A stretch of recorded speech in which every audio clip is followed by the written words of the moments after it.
My name is Alan Pinkham, the Soyalpa name, but the Nipotimki name is Pakaraikatin. My father is Kulukul Keone, and my mother is Wayantotin. I live up here at Painima, that's near Lenore, Idaho, and I've hunted and fished all my life, and fished for salmon with spear and net and hook and line most of my life.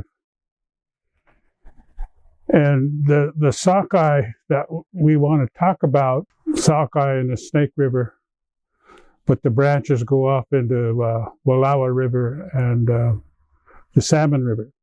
To Redfish Lake is one sockeye lake, and the other is Wallowa Lake.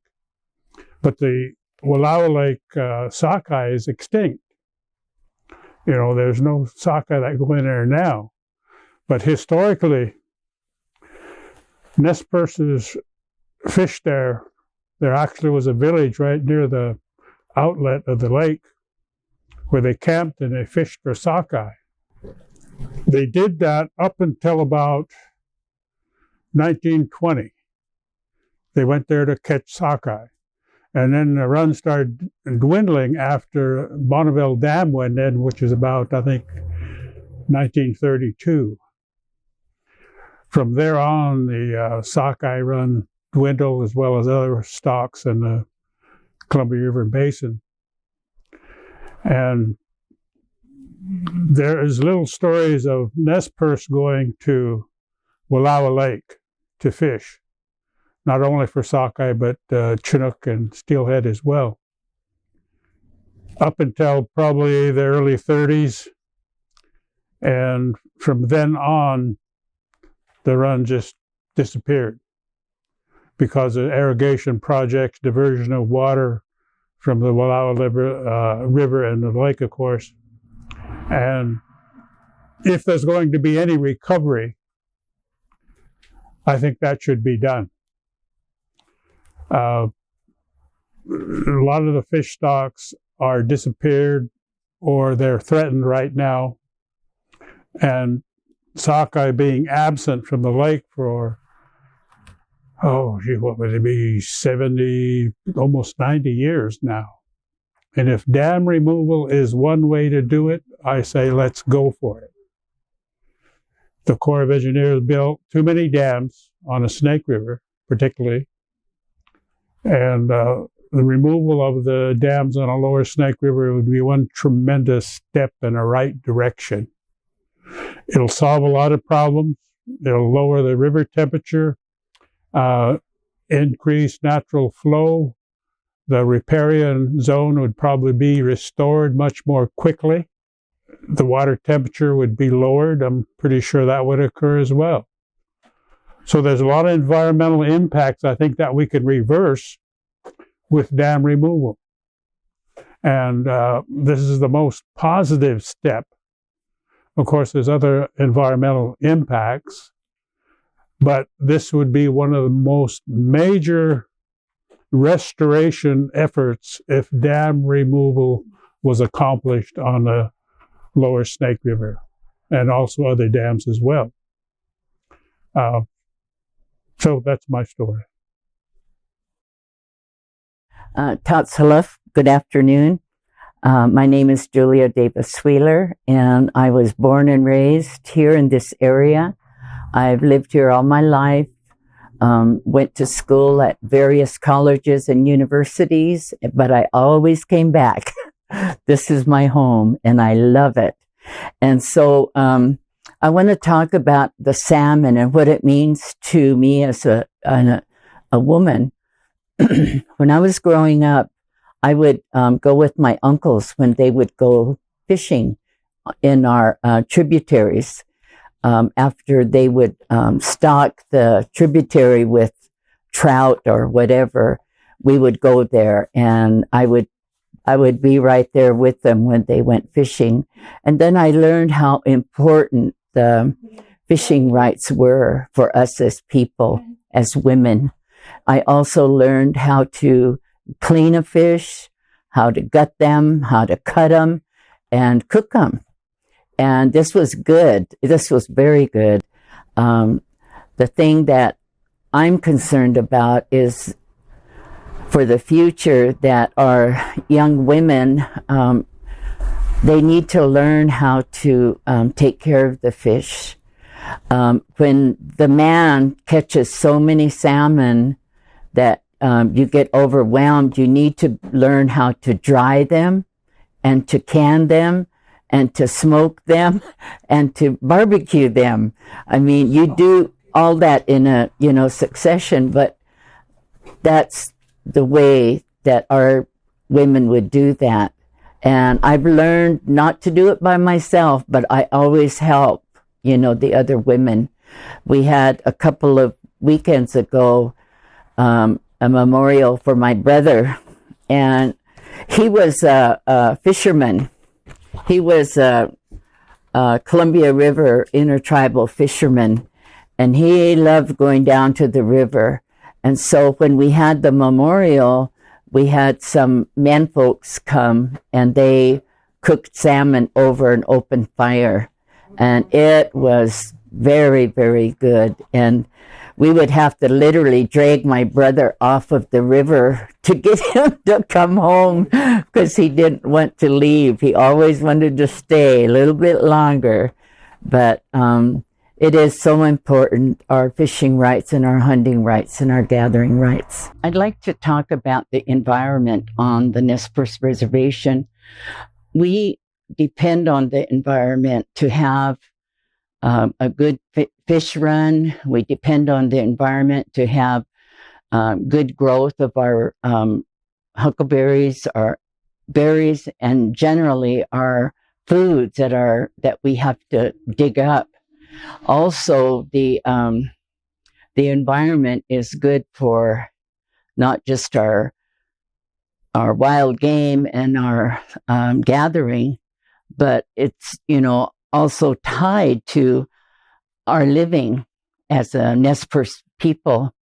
And my feel as a member of the Circle of Elders is that we need to look out for the environment for our future generations, our grandchildren, our great-grandchildren, and help them understand the importance of that.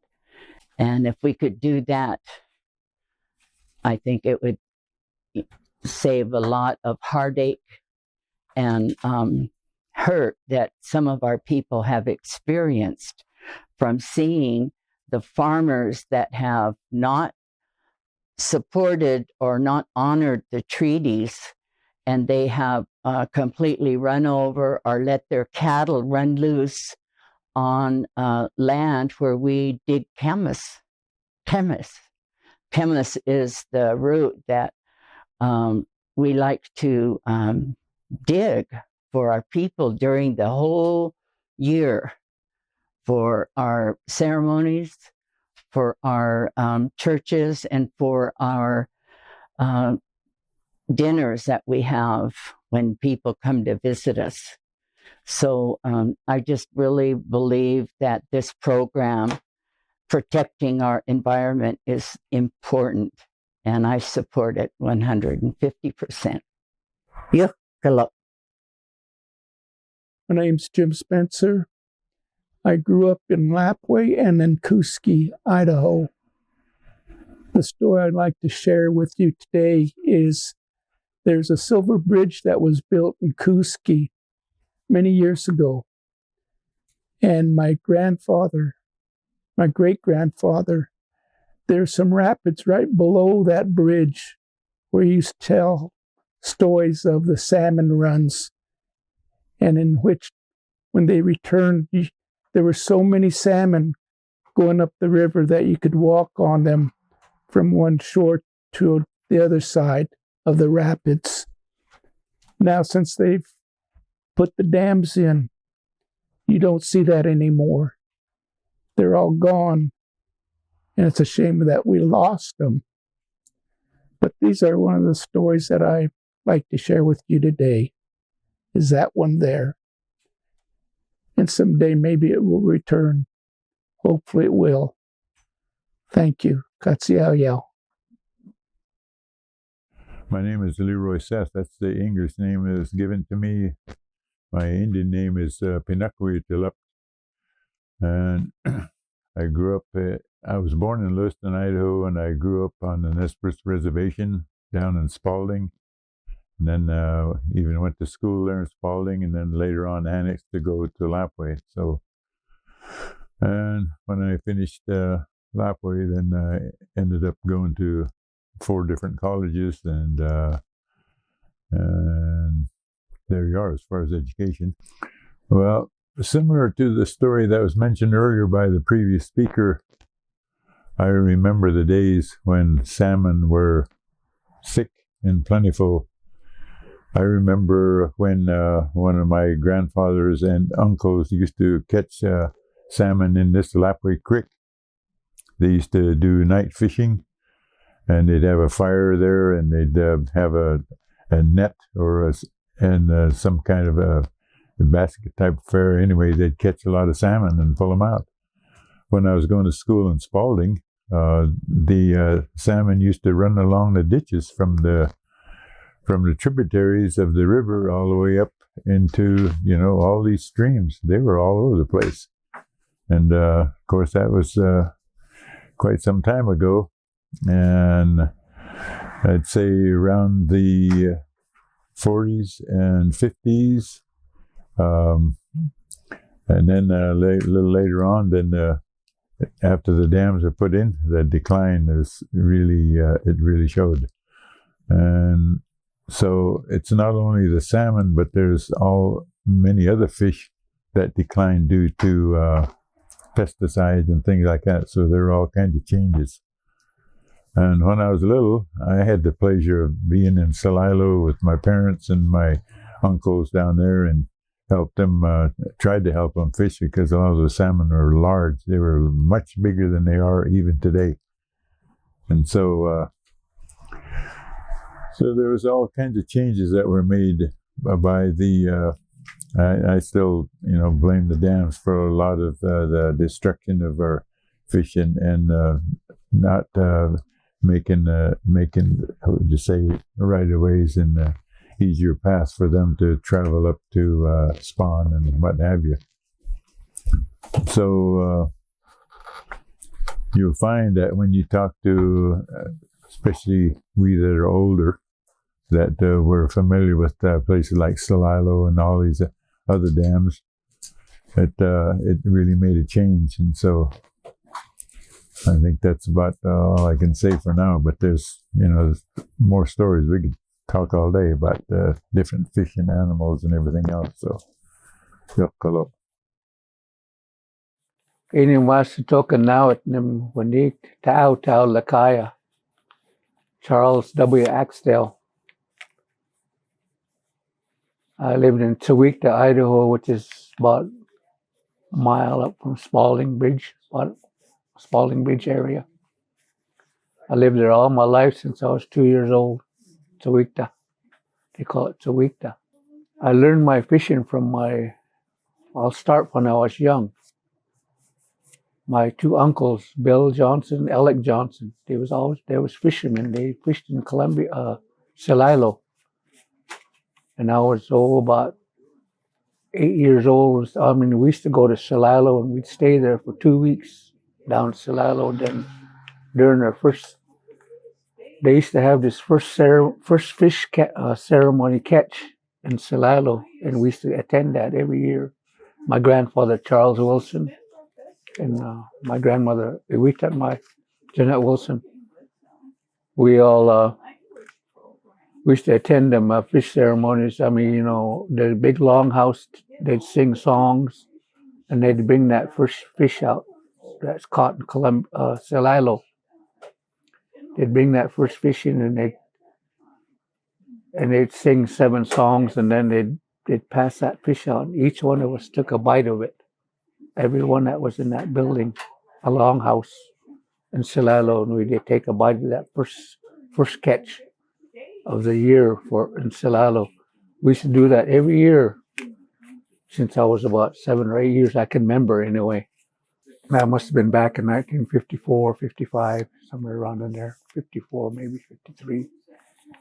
And we spent 2 weeks down there every year. And,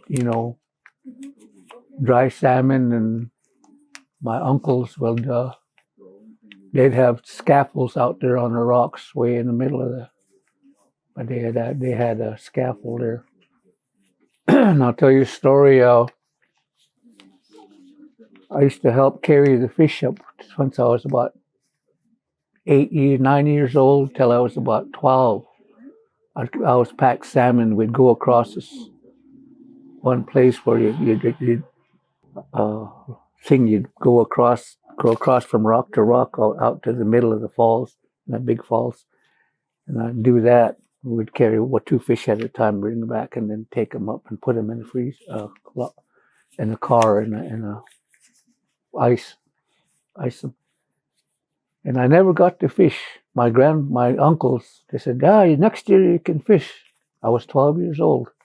Next year you can fish, Chucky. I said, okay, I'll go. It was springtime. And I asked my grandmother, how come we're not going to Celilo? And I was to Celilo Pawako. We see, I'm ready. I had all my fishing gear ready. And my grandmother started crying.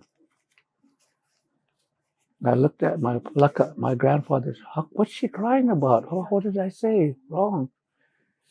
He looks at me and he took me outside. Said, there's no more Celilo. They dammed it up.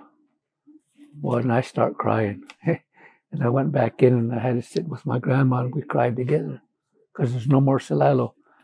And my uncle said that he told me I could fish that next year. And I didn't make it. I didn't get to go out there and catch my fish. So I didn't get to fish. So that was my story. I was just a little 12 years old. That was back in 1957 or 58, whenever they dammed it up. I've been more or less a fisherman all my life. And I went to Rapid River. We had a conflict there about fishing rights. And my buddy got thrown in jail, but somehow I got out of it. Wadu got thrown in jail. He spent a couple of years in jail. I don't go to Rapid River like I used to. I used to fish there a lot, but in my mind, it changed because they could sell the fish. I used to fish down there back in the 50s, 60s, and 70s. Then about 1980, 90, they got it where they could sell the fish right there. And that's what ruined it. Because they get all different people there, They'd be laying their salmon on the ground and kicking them around, letting them rot on the side of the river and stuff like that, just for money, just the dollar.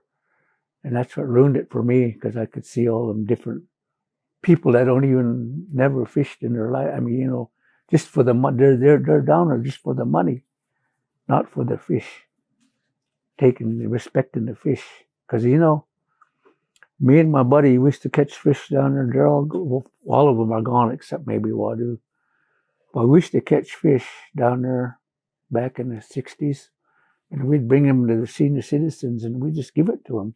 They try to give him money, and I said, no, I take it. This is yours. This is mine. And I'll bring you some next year. Get a bigger refrigerator. I tease him. Get a bigger freezer, and I'll give you more next year. Stuff like that. My grandmother, she spoke all Nez She didn't speak English language. That's the way I've been brought up. So Tatokatimki, all of it. That's what I knew till I was about 6 years old, till he sent me to school. Because she'd talk every day and we'd eat. And that's why I know all the different fish, like suyam, nato, haya, all the different names for all the fish, And that's my very first thing for the younger fishermen. Respect your elders, respect your fish, and respect the water.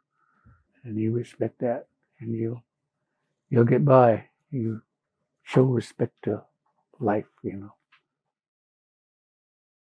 My name is Vera June Slickboo. That's spelled Slickpoo, Sonic, Sonneck. I grew up in Lapway, just probably a mile out of north of Lapway. Lived there most of my life, well, my young days, till I was about 18 years old. But before age 18, I don't remember a whole lot about my father going out fishing. He did fish, but he had a cousin living down Celilo, and so we would go down there, and he would borrow their nets to go down to fish, but he didn't regularly fish down there for salmon. With my mother, you know, we and the family used to go to the mountains to pick huckleberries and whatever other we went to the mountains for, and it would be like several days, and then before we went home. And my uncle on this side, to your right side, I guess, is my Uncle Harrison Lott, married to my auntie, my mom's older sister. He was the one who used to go fishing down the Dell or Celilo to fish. He served on the tribal executive council of this tribe, and they worked hard on preserving their, hanging on to their fishing rights, talking about the 1855 treaty with the U.S. government, and that they wanted one of the rights to be held for the Indian people, that they can go fishing within the area of their travels, where Nez Perce traveled. And where he is pointing at on the sign is the dam at Celilo, and very, very dangerous fishing down there, because they could easily slip off their little stalls that they make down there, and they could fall right into the river and probably lose them. I don't know that anybody I never heard of anybody falling from there, but it sure was dangerous. And so my dad, he had a cousin living down there. Her name was Mary Schuster. She grew up as when the treaty was being made, she was one of the Palouse Indians, probably half Yakima, half Nez Perce. And she opted to go to Yakima to be enrolled. And so she had 2 sons. And of course, they stayed in Yakima, or Toppenish, I should say, Toppenish, Washington, and made their living there. They also had a little hut, I guess you'd call it, down by the Celilo River. And they would stay there almost a year round, almost, because, it was good living quarters. And my dad's cousin always invited my dad down there to go get salmon whenever he wanted. And she was a hard worker. She cut up the salmon, slice it up, but anyway, my dad didn't really fish down there very often, only if he was ready to go fishing. He had the right shoes on, right clothes on, but my uncle, who is on this other side picture, camped down there almost. Well, whenever the fishing season opened, they would be down there a month or two, and before they moved back home. But they did do a lot of canned salmon and whatnot, or freeze it. I think our favorite thing was to freeze our salmon. And So that was in my younger days, but in my teen years, I don't remember those. I don't remember those days because then I stayed home and finished school. Went away to an Indian school in Kansas called Haskell Institute for American Indians. So any enrolled Indian could go there to school, get their education beyond high school. After I moved back home, having lived in Los Angeles a number of years, Portland. From Portland, I used to go visit the Dells area and watch the people fish or the guys fish. But that's as far as I went. My nephew tried it when he was about 13 years old. One Indian man from there let him use his pole or dip net, and he did catch one, a little jack salmon, I guess you call them, and he just gave that to him and let him take it home. I'm known as Lakapsima. I grew up in Eastern Oregon. My name is Silas Whitman.